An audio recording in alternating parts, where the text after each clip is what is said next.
끊임없이 줄어가는 일자리, 급격하게 변하는 4차 산업시대. 이런 변화에 발맞춰서 변해가고 있고 강대해지는 4대 IT 기업들이 있습니다. 20세기 대표 기업 제너럴 모터스의 지원 한 사람당 대략 23만 1000달러, 하나로는 2억 4,500만 원 정도의 가치를 보유하고 있습니다. 그런데 21세기 최고의 기업 중 하나인 페이스북의 직원 1인당 시가총액은 2025만 달러, 하나로는 약 216억 9천만 원이 되는 겁니다. 한 직원의 가치가 2억에서 200억 달러의 폭발적인 성장을 이룰 때 과연 다른 변화는 없었을까요? 폭발적인 성장의 그 이면에는 엄청난 사실이 숨어 있습니다. 제너럴 모터스의 직원 수는 18만 명, 그의 반면에 페이스북의 직원 수는 고작 9,000명을 조금 넘어설 뿐이죠. 100배의 성장을 이룰 때 우리의 일자리는 역으로 18분의 1로 줄어들어 있었습니다. 그렇다면 이 성장률은 과연 100배만 증가하게 되는 걸까요? 그리고 시간이 흐를수록 이 차이는 더욱더 커질 텐데 우리는 어떤 식으로 대처해야 될까요? 과연 어떻게 이런 일이 있을 수가 있었을까요? 알면 살아남고 모르면 도태될 수밖에 없는 이 세상에서 4마리의 거대 IT 공룡들의 싸움에 대해서 알아보도록 하겠습니다. 오늘 소개해드릴 책은 플랫폼 제국의 미래입니다. NYU 스턴 비즈니스 스쿨의 교수이자 디지털 마케팅 컨설팅 회사 L2의 설립자인 스콧 갤러웨이의 4대 IT 회사의 설명을 알아보겠습니다. 첫 번째로 전 세계의 신이 되어버린 구글, 모든 것을 파는 포식자 아마존, 전 세계의 친구인 페이스북, 섹시함의 대명사 글로벌 명품 애플.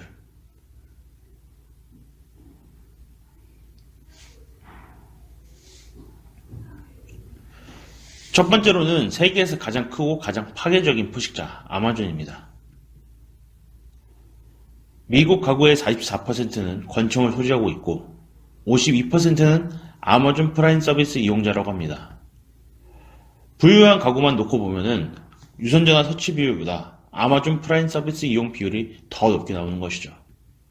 심지어 2016년 이루어진 온라인 성장 중 절반과 소매 유통 부문 성장의 21%는 전부 아마존의 위력입니다. 온라인뿐만 아니라 오프라인 매장에서조차 4명 중 1명은 아마존의 후기를 검색하고 구매를 하죠. 그렇다면 사람들은 이런 구매들을 하는 이유가 뭘까요? 그것은 사람의 본능에서부터 시작한다고 합니다. 구석기, 신석기 때, 먼 조상 때부터 인간들은 과잉 수집을 해왔습니다. 이런 강박적 과잉 수집이 인간만의 특성이 아닌 동물들의 수컷들도 보이는 현상이라고 합니다. 소비는 본능이고 본능은 생존의 필수 조건이죠. 그렇기 때문에 자본주의 사회에서는 소비자가 가장 높은 자리에서 호령하고 소비는 가장 고귀한 활동이라는 공식이 성립됩니다. 그래서 일찍이부터 소매 유통업은 우리의 소비 자아를 강력하게 호출을 해서 많은 부를 쌓아왔던 것이죠. 소매 유통업은 크게 6단계로 진화하였습니다. 전통 소매점, 백화점, 몰, 창고형 대형 할인점, 전문 유통점, 전자상거래 6단계로 말이죠. 그렇다면 전자상거래인 단계인 아마존은 과연 우리에게 어떤 혜택을 주고 있을까요?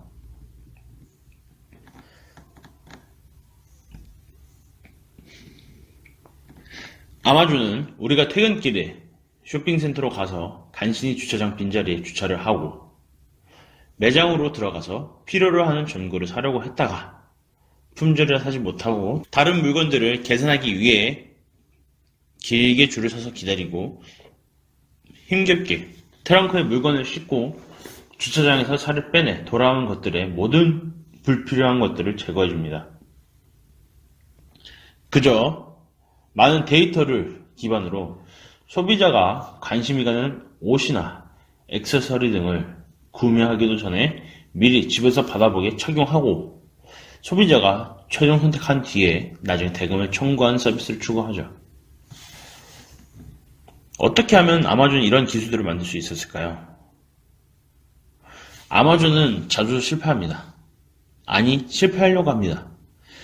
운동하면 손바닥에 물집이 잡히고 그 물집이 굳은 살로 변하듯이 아마존의 실패는 아마존을 더욱 강력하고 그들만의 대단한 기술을 만들어주는 거죠.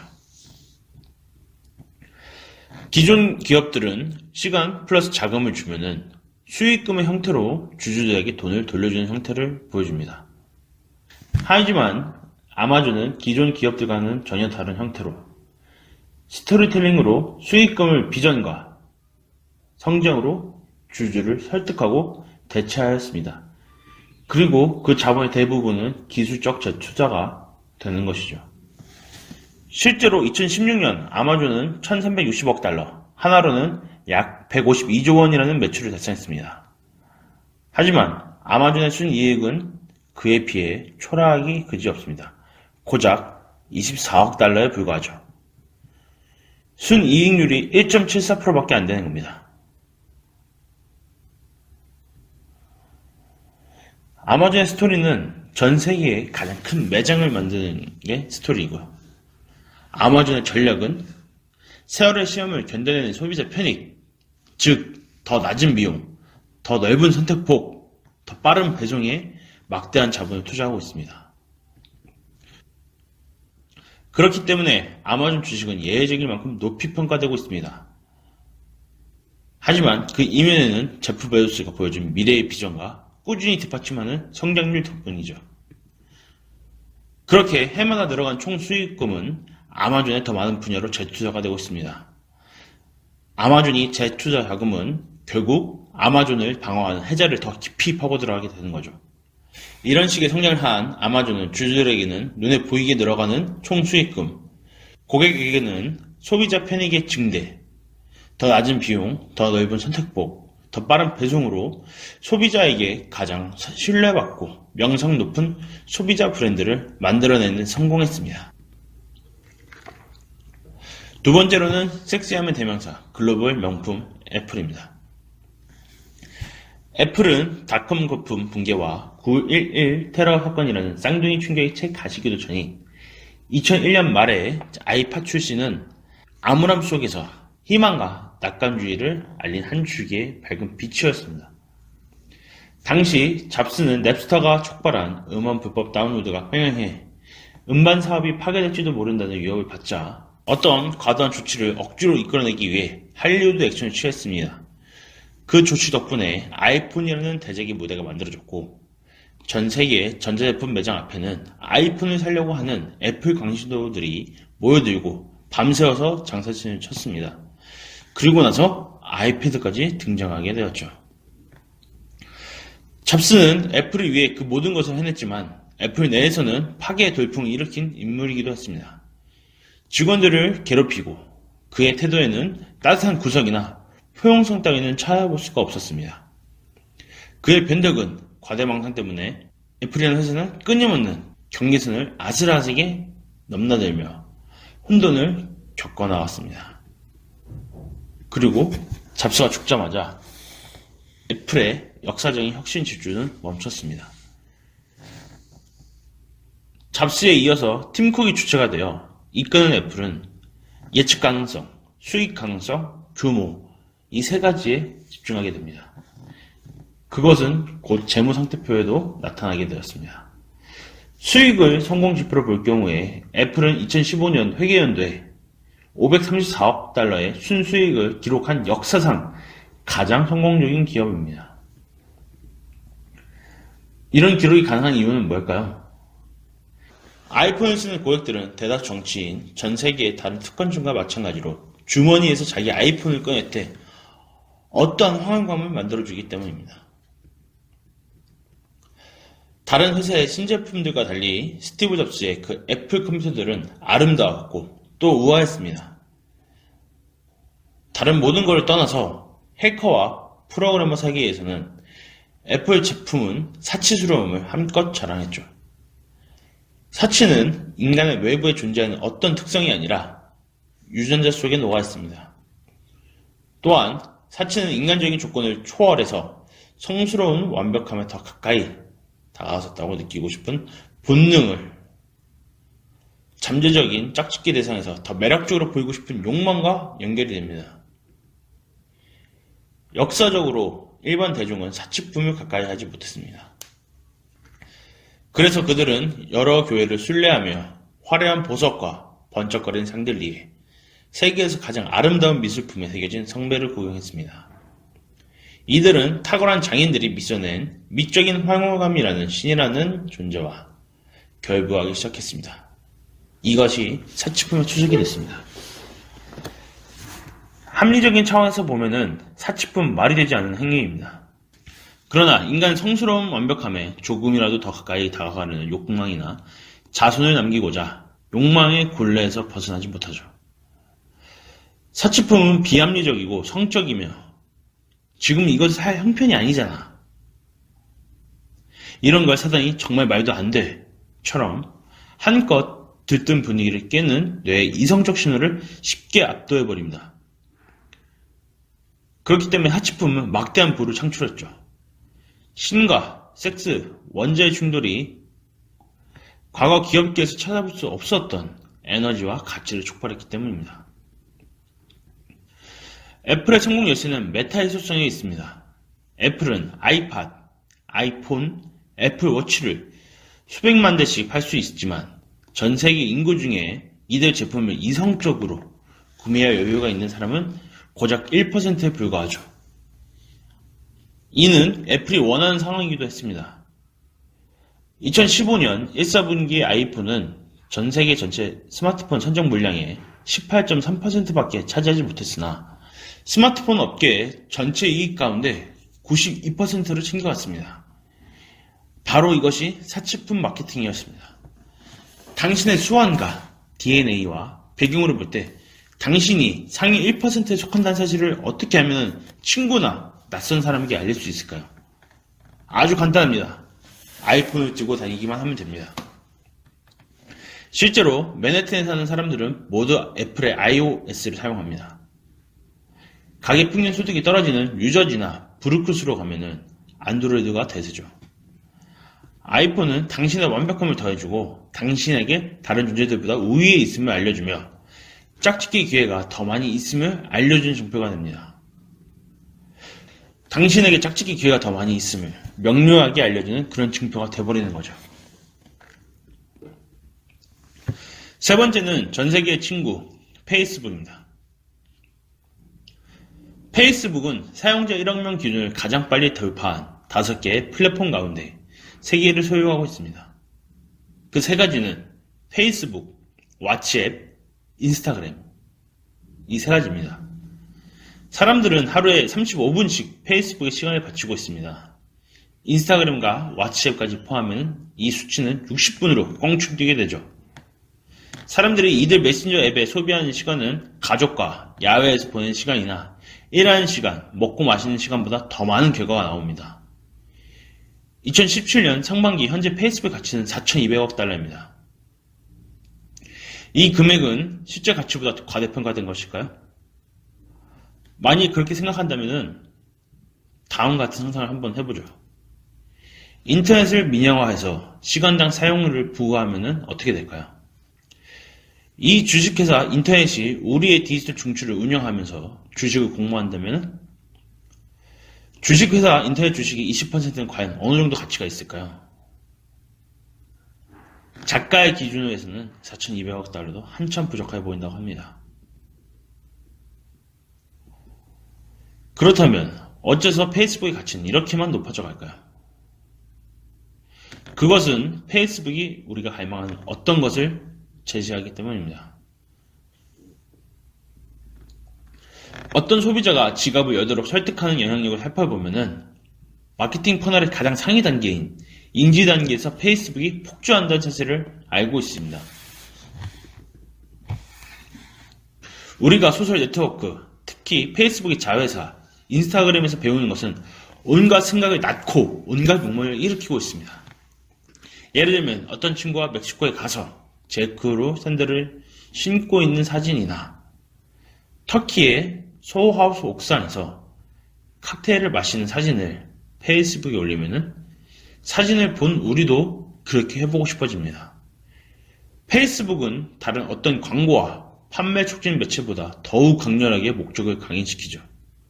실제로 사람들은 구글이나 아마존에 들어가서 어디에 가면 그런 경험을 공유할 수 있을지 알아봅니다. 페이스북은 구글보다 한참 높은 단계에 있는 퍼널이라고 할 수 있죠. 한마디로 구글은 어떻게 가질 수 있는지를 제시해 준다면 아마존은 언제 배송을 받는지를 제시하고 페이스북은 당신이 갖고 싶어 할 그 무엇을 제시합니다. 그런 욕구를 충족한 페이스북은 뭐든 개걸스럽게 먹어치우는 그리고 앞으로도 무지막지한 시각을 보일 확률이 높습니다. 전 세계 사용자와 무한대에 가까운 자본 동원 능력, 끊임없이 진화하는 데이터 분석 인공지능 기기를 갖춘 페이스북은 구글과 손잡고 기존 아날로그 디지털 미디어 세상을 파괴할 것입니다. 네 번째는 현대판 신 구글. 미국 천문학자 칼 세이건은 말했습니다. 현대 과학이 밝혀낸 우주의 장엄함을 강조한 종교는 기존 신앙이 거의 손대지 못한 차원의 존경과 경이로움을 이끌어낼지도 모른다. 조만간 그런 종교가 등장할 것이다. 라고 말이죠. 바로 그 종교가 여기 있습니다. 그것은 구글이죠. 인류는 선조선 시대 때부터 안다는 것에 마음을 빼앗겨 왔습니다. 너 자신을 알라 라는 가르침은 텔포이의 신탁을 꾸짖었죠. 알미란 자유와 관용, 역사진보의 기초였기 때문입니다. 과학과 철학은 번성했고 과감히 알라라고 하는 단순한 구호는 종교적 도구마에 강하게 도전하게 됩니다. 우리는 다른 무엇보다 알을 원합니다. 가령 내 배우자가 여전히 나를 사랑하는지 알고 싶어하고 내 아이들이 안전한지도 알고 싶어합니다. 자식을 키우는 사람은 아이가 아플 때 하늘이 무너져 내리는 것 같은 심정이 어떤 건지 경험하게 됩니다. 우리는 과거의 조상들과 달리 객관적인 사실 속에서 안전함을 찾을 수 있죠.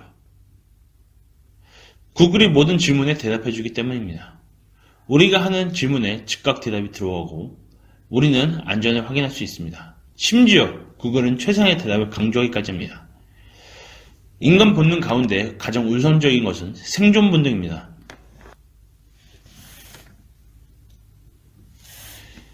구글은 무엇이든 대답을 해줍니다.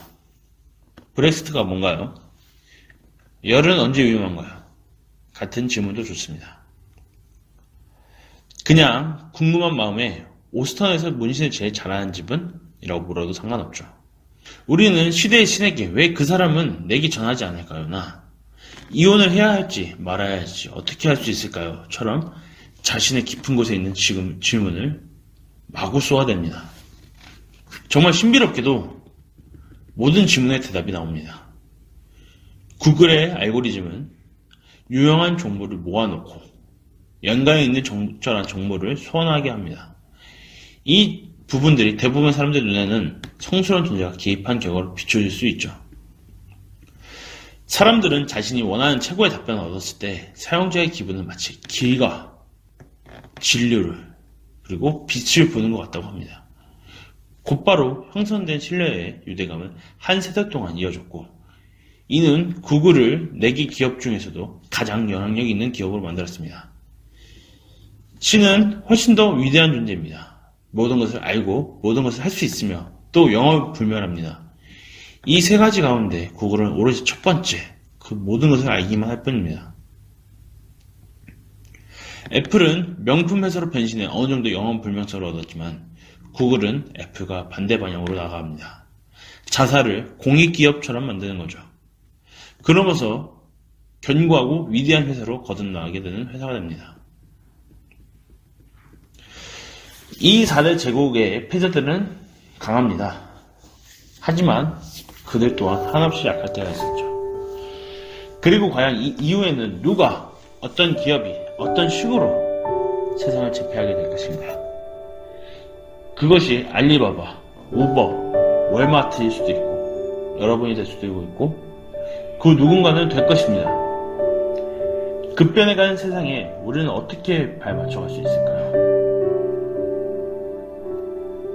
여러분의 답들을 한번 찾아보는 시간이 되었으면 좋겠습니다. 감사합니다. 책을 알려주는 남자 책알남이었습니다. 내용이 유익하고 도움되셨으면 구독하기와 좋아요 부탁드립니다. 다음에는 더 유익하고 도움되는 내용으로 찾아뵙겠습니다.